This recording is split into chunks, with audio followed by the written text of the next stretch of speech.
This video is now in session, and we're going to have an update on the 2021 and 2022 gubernatorial races. So these are all governor's races that are elected to the state government. They're practically the president of the state. So there are 38 seats up between now and November of 2022.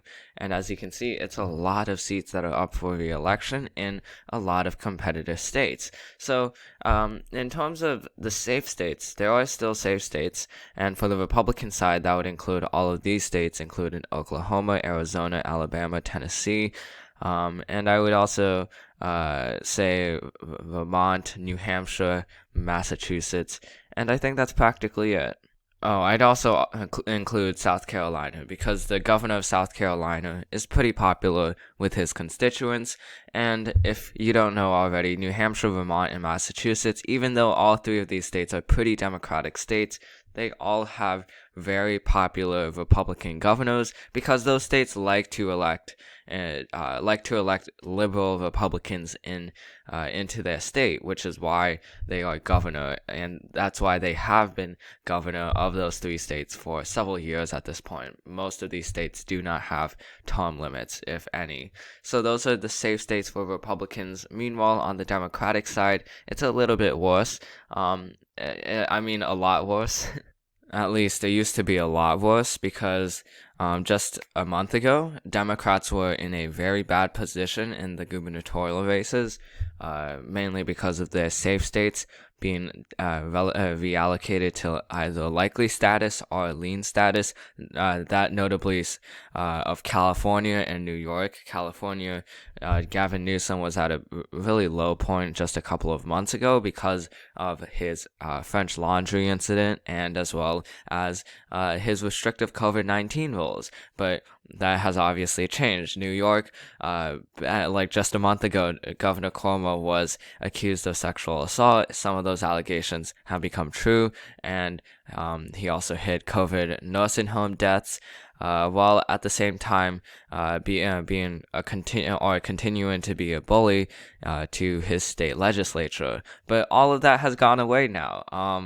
And obviously, they will reappear in the actual 2022 re-election cycle, but as of now, both governors are not doing bad. Gavin Newsom, in terms of COVID cases, it's gotten the lowest of any state in the nation in terms of per capita COVID cases in the past 7 days. So it's been 5 out of 100,000 people every single day, which is lower than any other state and territory with the exception of the Northern Marianas Islands. And the Northern Marianas Islands is it's closer to Beijing rather than Washington. So that would make sense since those cases in that region are pretty low among every single country. So those California and New York would be back to safe from the last time, which I believe was lean, not lean likely.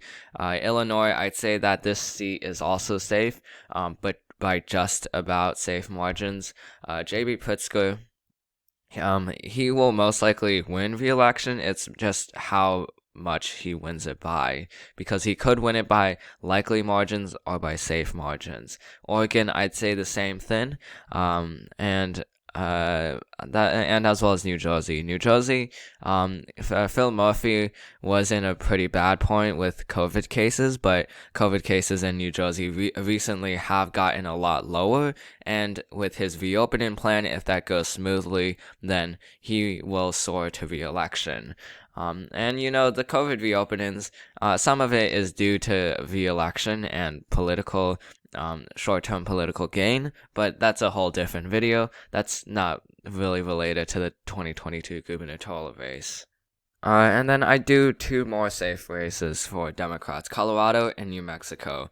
Colorado, the current governor, pretty popular with his constituents. New Mexico, Governor Lujan Grisham, also pretty popular with her constituents. So I believe that both of them would be able to win by safe margins. Obviously, that will probably change because their margins of being safe means 15% or above, and they're right on that 15% mark as of now. So it could easily change, but based based on the safe ratings, there are 19 Republican governors and 13 Democratic governors. Over onto the likely side, for the likely side of Republicans, Texas, Florida, Ohio, and Iowa are all likely states, as well as Alaska for Republicans. These states are either competitive states or used to be competitive states. In Iowa, we have Kim Reynolds, I believe, the governor, where she is up for re-election. She is pretty popular with her constituents, like a lot of other governors in the nation.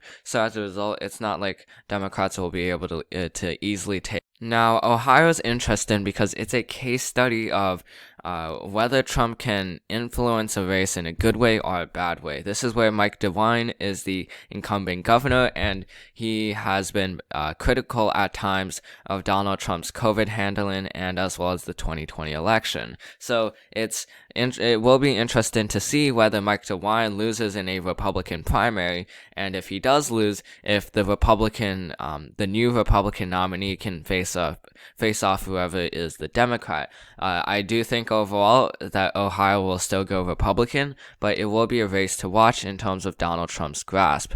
For Florida, Texas, Alaska, these states are all expected, but for Greg Abbott, he's still popular with his constituents even after the winter storm incident that happened in his area. For Florida is also interesting because there are a lot of Democrats who are trying to outseat and to ruin Ron DeSantis's 2024 chances, which certainly is possible, but Democrats may be digging a hole with themselves in Florida just because of how popular Ron DeSantis is due to his COVID handling in Florida. There's Charlie Crist of the Democratic Party, who's practically ran for every single statewide seat in Florida. There's also Val Demings who could run, and there's a bunch of other candidates who have a chance of actually winning. So this will definitely be another seat to watch. For Democrats, Minnesota, Maine, Rhode Island should be safe, Connecticut, and then I'd also say Nevada, and as well as Maryland. Maryland, actually, I would not go that liberal on. So for these states are usually likely. Maine is usually likely. Minnesota is usually likely. For Connecticut, Ned Lamont. This is based off of the previous election, the 2018 election. Ned Lamont was actually pretty close to losing as a Democrat. I do think he will do better now that he's an incumbent governor, but back then, Ned Lamont was very close to losing, who is the current governor, by the way. Nevada, Governor Sisolak, I think that he has enough support by the time 2022 comes around with his COVID handling in order to win by a likely margin. So now we go on, and as well as Virginia. Virginia, it's expected, presidentially speaking, they vote likely almost every single election since 2008, with the exception of 2016, but over to the lean states. For the Republican Party, the lean states, are there any? On the Republican side, I'd say there's one, and that's Georgia. Georgia has Brian Kemp, and this is just like Ohio, where it will be interesting to see whether Donald Trump can outseat a moderate incumbent in the Republican primary, whether he's able to do that or not. Now, the difference between Ohio and Georgia is that whoever wins the Republican primary goes off against the Democrat, and ultimately that will be a competitive election in Georgia. The Democratic nominee will most likely be Stacey Abrams, so it might be another race between Brian Kemp and Stacey Abrams. But that's where the Trump factor comes in, whether Trump is able to change Brian Kemp into a different candidate. Obviously, that seems unlikely at this point because the candidates who could actually beat Brian Kemp in a primary have dropped out of the race or have elected not to run, which includes Doug Collins. Doug Collins ran for the 2020 Georgia special race against Kelly Loeffler and lost. So he was expected to run for this race in 2022, but Doug Collins said he was not running for any race in 2022, thus eliminating one of the only Republicans who had a chance to go against Brian Kemp, and it might ultimately end up with another Brian Kemp versus Stacey Abrams race. Over to the Democratic side, there are several lean states. I'd say Wisconsin is lean. Pennsylvania is lean. Pennsylvania would not be lean, actually. Michigan would be lean, though.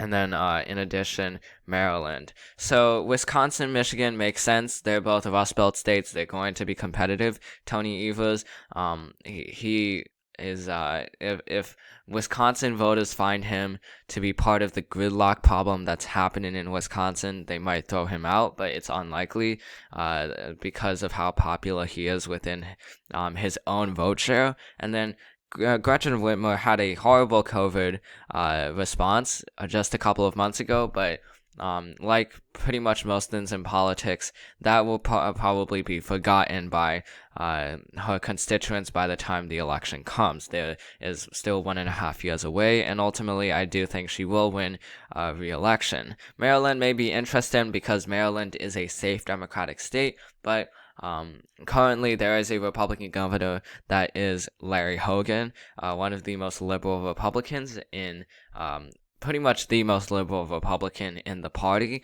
So he's not able to run again because he is term limited, but ultimately I do think that this will be a little bit more competitive than usual, mainly because of the fact that Larry Hogan is currently the governor, thus characterizing it as a lean state.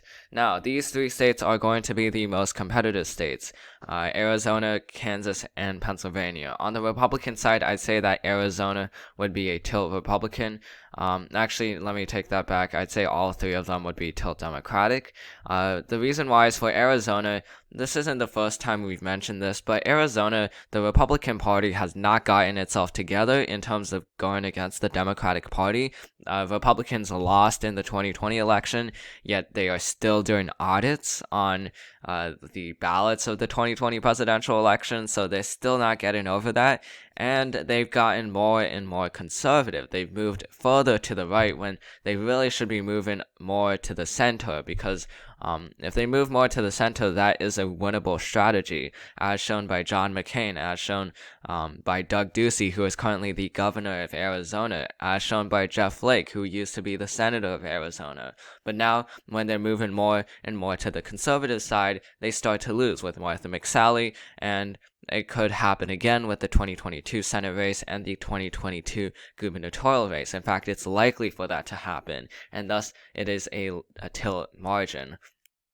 For Kansas, Kansas has a Democratic governor currently speaking, and it's a pretty interesting situation. Laura Kelly of Kansas was reelected in 2018 mainly because the Republican challenger, Chris Kobach, was in some very scandalous. He was just filled with scandals, and as a result, Kansas elected a Democrat to the governor's position. I expect that to hold up just because of the incumbency advantage, but it will be incredibly close just because Kansas is so Republican on the presidential level. It votes practically 15% in terms of a margin for Republicans.